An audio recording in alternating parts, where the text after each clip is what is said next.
Hi, and welcome to On the Spot. My name is Ronnie Wiley. To my left, have had her on a couple years ago during this time of the year. Yeah. Lynette Eklund, how are you? Hi, good. This is good. probably your favorite time of the year, isn't it? It is. It is. Yeah. Well, let's recap a little bit. Since last time we saw you, we were promoting Crazy Acres, which was always a fun spot for everyone to go, a family place to go on out there at your guys' farm. Loved it. You guys shut it down. What have you been doing since? Well, first of all, we didn't shut it down. We retired. We retired. We started that when we ran it for 14 years, and when the boys were young, we had lots of help. But we lost our manpower as they grow up, go on to college, get married. Lost the manpower, so we retired it. But since then, I couldn't stand not working with the teens. I'm still really enjoy working with teens, so I've been directing the high school plays, and so because I just couldn't let it go. But I've also just been doing a lot of writing. I've always fancied myself a novelist, but you got to start somewhere. So I started with picture books, and it was inspired by Crazy Acres. As a matter of fact, I actually, in the back, I dedicated this one to the fans of Eklund's Crazy Acres, to the maze goers and pumpkin sculptors over that 14 years. And, you know, because it's still very dear to my heart, even though we're not running it anymore. There are so many sweet memories for me and hopefully for other people too. Well, absolutely. I mean, I have driven out there many times past it, and there's always that, man, I remember. You know, I don't think the times that I've gone through that maze ever got out without having somebody tell me how to get out. I've never solved it on my own. So, you know, again, great memories there. Great time of the year. Talk about plays. You got one coming up this month. Yes, we do. The weekend of October 15th, 16th, 17th, we're doing a real high energy comedy whodunit called Writing a Will Can Be Murder. Oh, wow. And so it's kind of got that Clue vibe to it as far as its wackiness goes. So it'll be a lot of fun. Now, who picks the plays out there? Me. Oh, wow. Yeah. Dude. Wow. Yeah, it's great as long as I don't end up with something with lots of gratuity and that kind of stuff. They leave me some free control. So I try to do a little bit of a rotation so that if a student is with me for all 4 years, if they stick through the theater program, they'll have been in comedies and dramas and musicals and classics. I like doing literary classics in there too, because it helps not only with the theater element of having the contrast between all the different genres, but then also with a lot of their English classes, I try to pick stuff that they might have been reading in school and that sort of thing. You know, before we get to your book, which I can't wait to hear about, you know, speaking of you guys, that's a huge stage out there. It's huge. I mean, that is huge, because I'm doing a play right now at the Richmond Civic Theater, and it's so tiny compared to that massive stage you guys have. How do you develop plays on such a huge stage? You know, when I'm reading the script, if I cannot see how to put a ton of kids in that show, I'm not doing it, because I don't want to ever get in a position where it's like, oh, you can't be in it, the cast is just too small. So I look for scripts that can allow for that big. But it depends on the art style. Like when we did A Tale of Two Cities, we did the whole set in black, and it was all split level. So it was doing this a lot, but you really didn't pay attention to the set itself. You just had people everywhere. You know, so it just kind of when I'm reading it, if I can't see it on that stage, then I just go find a different script. So when I'm reading them, I can see it already done when I start. Oh, that's awesome. That's how I think I've directed a few shows, and I think I'm liking directing more than being on stage, because now I got to memorize lines. I've never liked being on stage, which is why I was a monster maker, because I wanted to be under the table, behind the camera, behind the mask, anything but like with my face in front of the camera. This is terrifying now. I enjoy that, but I'm like, gosh, it's better to not have to memorize all these lines. Yes, which is all right. So now let's get back to your book. You got this book right here, Giggling Pumpkins. Yes, yes. Now tell me a little bit about how Giggling Pumpkins came to be. Well, running Crazy Acres, actually. There's a whole series of these books I would like to do, and I can say that I would like to do the whole series because the feedback has been phenomenal. Right. So this is book one, right? This will be book one. Yeah. And it's only been out for 3 weeks. Oh, wow. So Giggling Pumpkins started because during Crazy Acres, I don't know if for anybody that's tried to grow pumpkins or has successfully grown pumpkins, they almost appear magically. I would go out there shortly before we were to open for the season. I had 3 acres of pumpkin vines, and I wouldn't find many pumpkins. I'm thinking, oh my gosh, did we not get enough water when we needed to fill the fruit? Or, I don't know if we're going to have pumpkins this year again. Oh no. And then I'd go out there the next weekend to pick them, and we'd have to bring a tractor with a wagon to haul in all of the load. It's like, how did I not see a pumpkin that's the size of my torso just 4 days prior? Where was it? So this is the explanation of how those pumpkins really get in those patches, because I can tell you, I don't think they grow there. So this is how they really appear in those pumpkin patches. Wow, so this tells you how pumpkins come to be. That's right. Absolutely. And you got a little smiley face here. And, as a kid, and I think most of us can remember times of carving pumpkins, the jack-o'-lanterns, and the scarier the better. And I just remember you guys took it to an nth degree as to what we did. Is that something that you guys did as a family, like make the jack-o'-lanterns as a kids, with the kids? Well, we did. We did some, but actually, when we opened Crazy Acres, the kids were so young that they weren't able to carve yet. I mean, when we started Crazy Acres, my youngest was 1 year old. Oh, well, my oldest was 5. So to them, Halloween is Crazy Acres. Right. I think it's to a lot of people. But what we would do is, I don't know if you were out there for any of the pumpkin sculpting lessons, but every year I would invite Terry Harden to come out. Now she's actually a nationally known pumpkin sculptor. As a matter of fact, on the Food Network, she is one of the judges on Outrageous Pumpkins, and she has been for several years. Oh, wow. And they just dropped the new season on the 3rd, so they've started a new season, so you can see her on that. And that's who I had every year come out and teach pumpkin sculpting lessons out at Crazy Acres, so that we could, because I met Terry out in Hollywood when we were working on films, and we got to be best friends. And so we were always looking for ways to keep working together, even with me living this far away. So then when it came to this book, naturally, Pumpkin Queen, so I invited her to help with the illustrations on it. So I wrote it, and then I asked her to illustrate the drawings that I painted. And the reason I did it that way was because she also sculpts a lot of Disney. She is a Disney Imagineer. She's designed some of the amusement park rides. And so she has limited edition Disney collectibles, and I've painted several of that limited edition series. Wow. So the same way I've painted her sculptures, I wanted to be able to paint the illustrations, so we can keep our team together that we have so much fun with. So tell us a story about the Giggling Pumpkin, and is that Giggle right there? No, all pumpkins giggle if you listen close enough. But I'll have to start listening close enough now to them giggling. But a couple of pages, we've noticed that, we won't show them all, naturally, you have to read it, but I've written the book so that it's a real page turner, because a lot of the pages end with a question, so that you have to, especially if you're reading it with kids, you can actually stir up that wonder. I call this the very uneducational book that will stir the curiosity for actual knowledge, because it deliberately eggs them on to try to think about what really would happen, and then this is the fantasy answer. But hopefully the questions will egg on more. Sure. So in this one, it's like, then what are the pumpkin patches for? Because if the pumpkins don't grow in the patches, what are they for? Right. And so then as you go on through the book, you start learning more about pumpkin fairies, you see. Oh, wow. Yeah, it's pumpkin fairies. Yeah. So when you get to these pumpkin fairies, and if you'll notice, the pumpkin fairies look like butterflies. Yeah, I was going to say that. Now, this was something that I was inspired to do, because it really frustrates me that fairies do not have to, I don't want fairies to be just white people and black people and this kind of stuff. It's like fairies are all around us, and so what do you see all around us? We see butterflies. Yeah, that's true. So what I did was I got out a book on butterflies, and every fairy is designed after a butterfly or a moth that you would see flying around a pumpkin patch anyway. And see, the blossoms are their favorite food, so you're actually growing fairy food. Oh, wow. Yeah. Wow.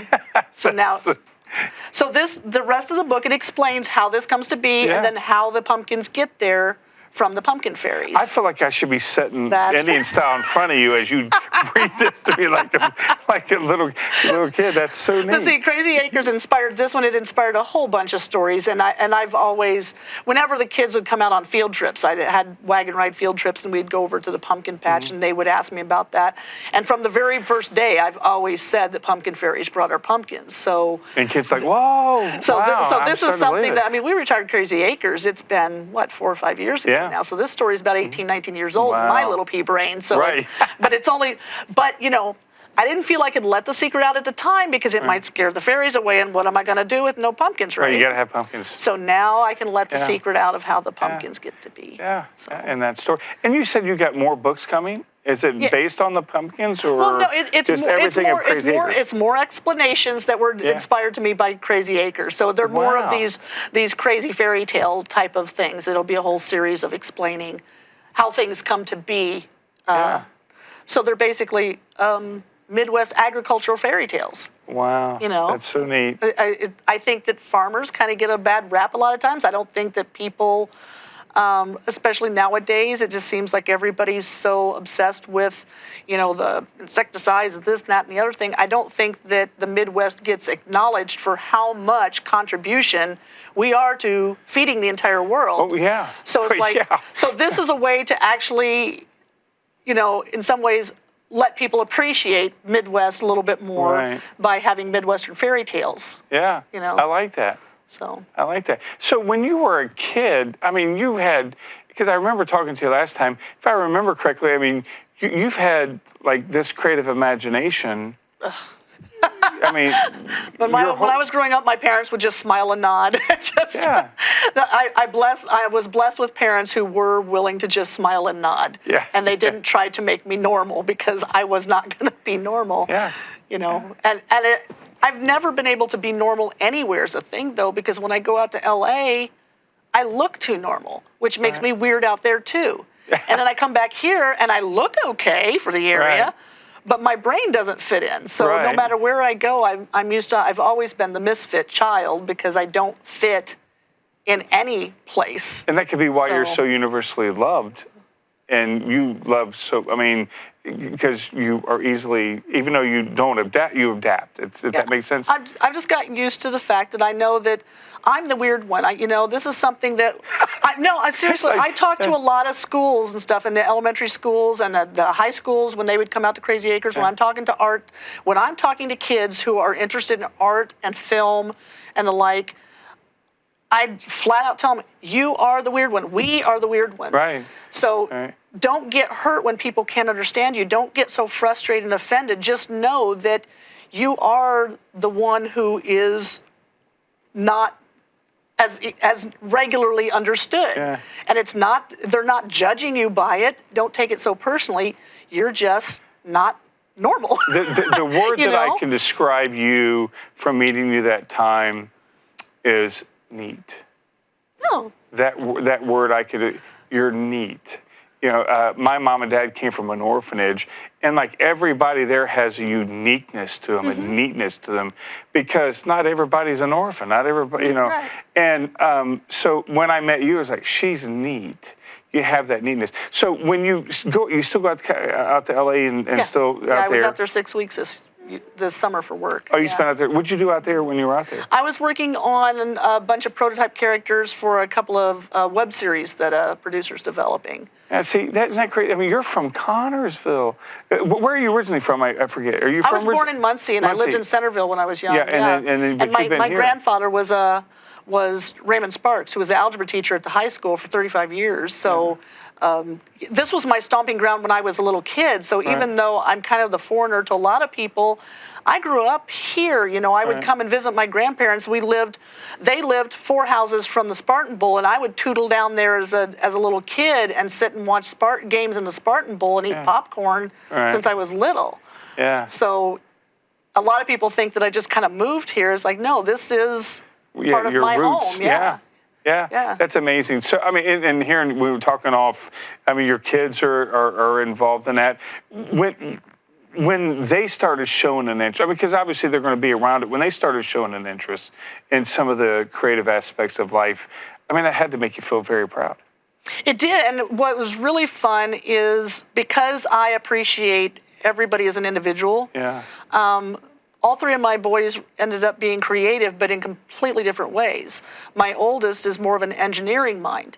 And so he was considering being an architect, but instead ended up going into like the large machinery mechanics and stuff. And at first he was apologizing to me for not being an architect. And I'm like, no, as long as you're using that creative brain of yours, whether you're building an engine or building a house, you are still using that mind. It just don't waste that mind. Yeah. Because he's highly intelligent. My middle one ended up going to the Culinary Institute and graduated as a pastry chef. That's awesome. You know, and it's like, I think that's a blast. He and I would get along well. We would get along real well. Well, it's probably good now that he doesn't live right here, or I would be getting along so well. And then my youngest is going into filmmaking, but more into the directing and film production end and the creature effects end. But so they all started taking different paths, and I was adamant that I wanted to allow them to take those different paths and not become just like me or whatever, which made it very tiring raising kids because I was maintaining three paths simultaneously. But I so enjoy them as adults now because they are all so different and so adventuresome. You know, it's amazing. You know, you mentioned about engineering, and because I come from the creative aspect as well, and I tend to think that I recognize a good idea and expand on it. I don't know if I've ever had an original idea of my own. But anyway, I always love people who can build things because I can't build anything. I'm mechanically not talented. But I always think that, as you mentioned, I think that's a creative aspect too. It is. If you're seeing something and building it, that's creative. If you're a math genius, you're using a creative mind differently than I do. It is. I don't get it. I know how to balance my checkbook. That's about it.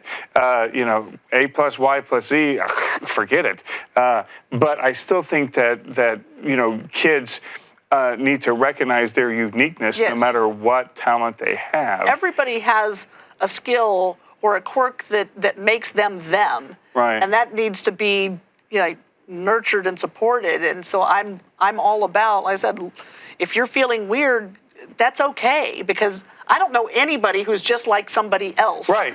Everybody is going to have their own quirk somewhere, and something that makes them special and can contribute something that nobody else can. So I say go with it. You know? Yeah, and you deal with that a lot with the kids at the high school. I'm sure you probably have kids who have, I never thought I'd be good at this. I love working with those kids because over there, some of the ones that are the least confident, their freshman year, by the end of their senior year, are my lead actors. And I've had parents come up to me and say, you know, I didn't think he'd ever be able to do this. Right.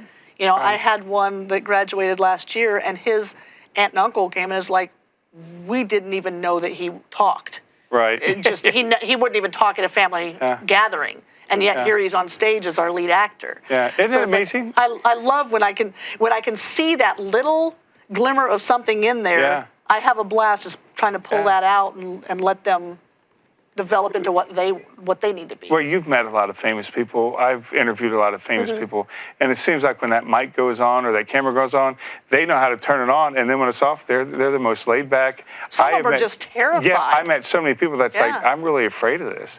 But it's that rush. It's that rush that I forget who told me, but one rocker was like, you know, I can't stand being in front of people, but strap a guitar on me and I can be here. And that's the same thing with me. I don't like being in front of a crowd of people, but give me a microphone in that same crowd and I own it. But to be by myself, oh man, I want to hide, you know, and people think, but you're on television. Well, that don't bother me. But if I were with hundreds of people in here, I'd be hiding. That's what I did with my performing. I love to perform. I took a lot of dance. If I'm dancing, I'm brave enough. Right. And if you put me behind a monster mask, I'm mighty brave. Yeah. But you put me up there where my face is in front of everybody, and you know, and it's, I mean, that's the thing with Crazy Acres. I got such a kick out of our ghoul population out there because they ranged everything in age from 16 to about 45 or 50 out there. We didn't have,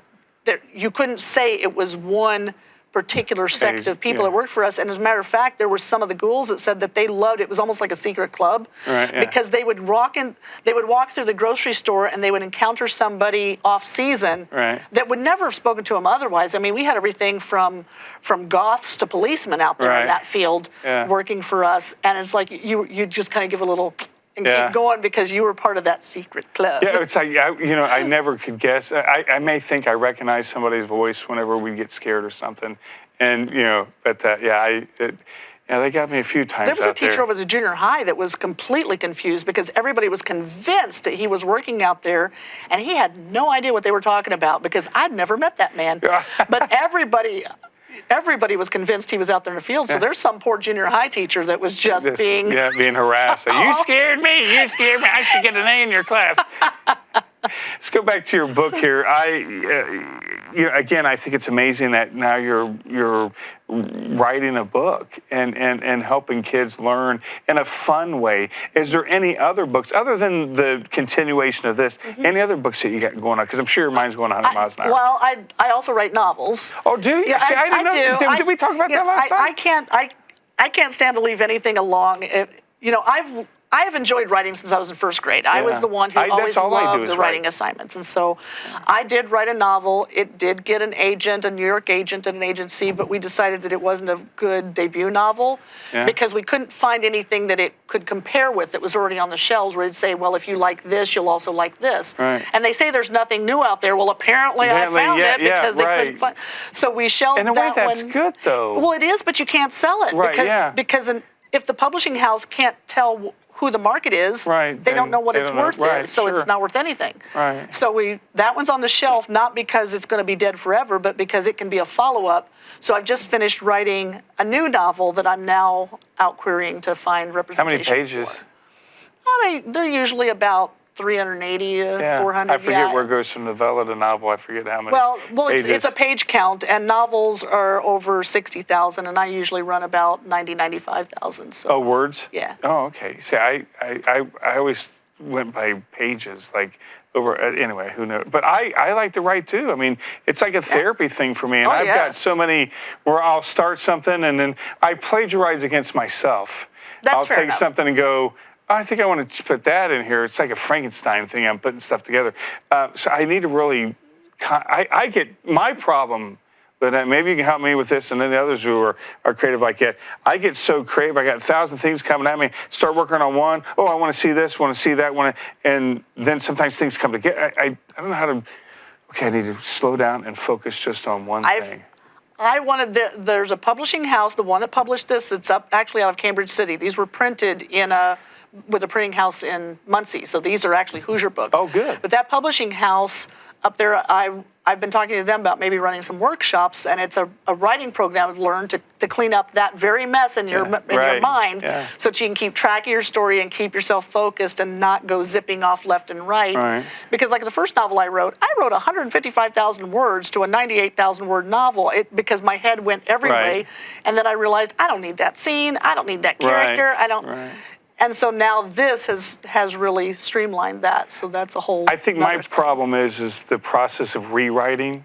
I love the revision. That part. That's the best part. I do too, but my problem is that I'll go back what I wrote the night before, add or change everything, and then I only got 2 pages done. I wrote for 6 hours, and then go back and do it again. And like I said, I've written a play that I would love to do here. I need to talk to John about it. And then I've got so many little short stories. But I've found that a lot of my stuff's very depressing. And it's like, I'm not a depressed person, but I always write something about hope. So anyway. That's just it. My novels are my dark side, so this is my light side. And here's what, the happy smiling pumpkin is what sold me. When you showed that when we were before the show, it's like that right there screams kids, and you want to share that with you want to get kids interested in, even though some of them you're educating them and you're getting them involved in fantasy in a healthy way. I think that's so important because so many books now, everything has to have such a lesson to it. It's like, but you don't have to beat a kid over the head. No. To me, inspiring their imagination and inspiring them to look up. Just look up and look out and not get so obsessed with how they're feeling inside, but look up. Just look up. So to me, one of the best ways to educate is not to tell a kid information, but to inspire them to look for that information. Right. You know, yeah. if you can get that curiosity going, then they're going to be eager to learn instead of feeling like they're just having words piled at them. Right. And so that's my thing about doing this is, yes, it seems like it's a silly little book, but like I said, my goal is to try to, everything stirs questions all the way through it to inspire them to want to learn what the truth is, because they're going to figure out by the end this probably isn't it. Right, sure. You know. But it's a fun journey. That's the fun of it. Yeah, yeah, they're on a fun journey. And it teaches them that use your imagination, have some fun. Learning doesn't have to be all that serious. Right, exactly. Can we go ahead and kind of talk about maybe the second book that's coming out? No. Oh. Get the first one first. So Giggling Pumpkins. Was there any other name that you came up before this, or was it that original name you thought, okay, I got to go with it? No, how did you come up with it? I always come up with the titles after I write them. So the whole time I was writing it, I kept calling it the Pumpkin Fairy Book, the Pumpkin Fairy Book. And then once it got written, then all of a sudden I realized what its name was. Giggling Pumpkins. What was it? What was the actual point where you thought, I got to go with Giggling Pumpkins? Was there something in the book?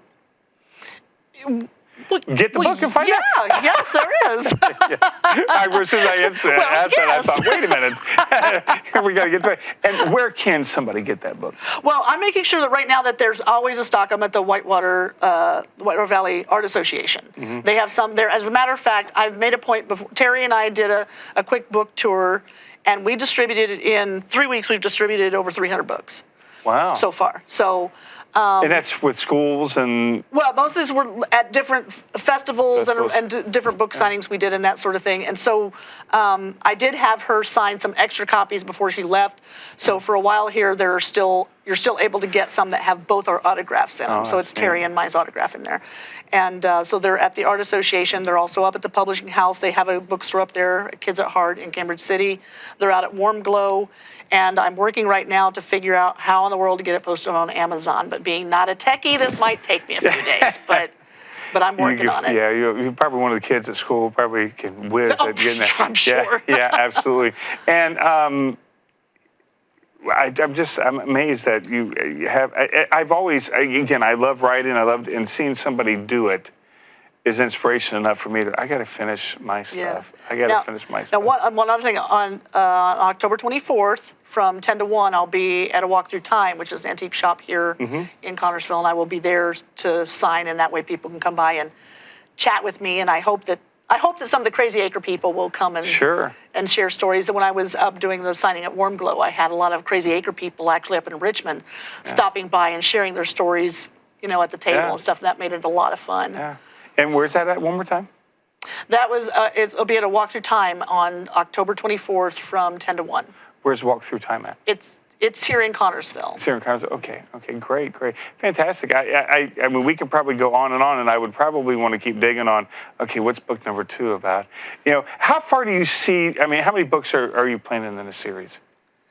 It'll probably be 3 to 5. It kind of depends because it just as whenever I'm writing one thing, it stirs another thing. Another one, yeah. Now the first 3 are easy because they're all Crazy Acre things, like planting pumpkins and how they came to be. I have other justifications that I used through 14 years of Crazy Acres that will continue to inspire those. Sure. But as it goes, then my head goes, well, I could do this and I could do that, and so goodness only knows where it's going to go. Do you see it on TV? Being a TV show, because I love that little. What's the pumpkin's name? He doesn't have a name. He's just Giggle. He just giggles. He just giggles. I could see him being on TV though. So with the little fairy, pumpkin fairies. I could see that. I could see that as a show. I can too. Actually, I've got a children's show that I developed too, but I've got to find money to do that. Well, that's true. Well, maybe. We got to start somewhere. Yeah, got to start somewhere. Yeah. Well, we're thinking big already. That's right. It's a pleasure to have you on the show. One more time, real quick. Where can we get this book, and how can people get it and support you? It's easily available at the Art Association in Connersville, up at Warm Glow, Cambridge City at Kids at Heart. I'm going to put it on Amazon. If you want information on the book or where I'm going to be, just go to eklundbooks.com. And I always keep that updated. Absolutely. Well, I'm looking forward to the next chapter, and we got to maybe I don't know, Mr. Pumpkin Giggle and his fairy friends. The next book, looking forward to that. We got to have you on again. Love every time we have you on. It's fun. Yeah, God bless you, and good luck with that. And I expect to see it do great things. Oh, thank you. Absolutely, go see her at the high school later on this month with her kids. What show is that? Writing a Will Can Be Murder, October 15th through 17th. Yeah, check that out, and we'll check you out next month on The Spot.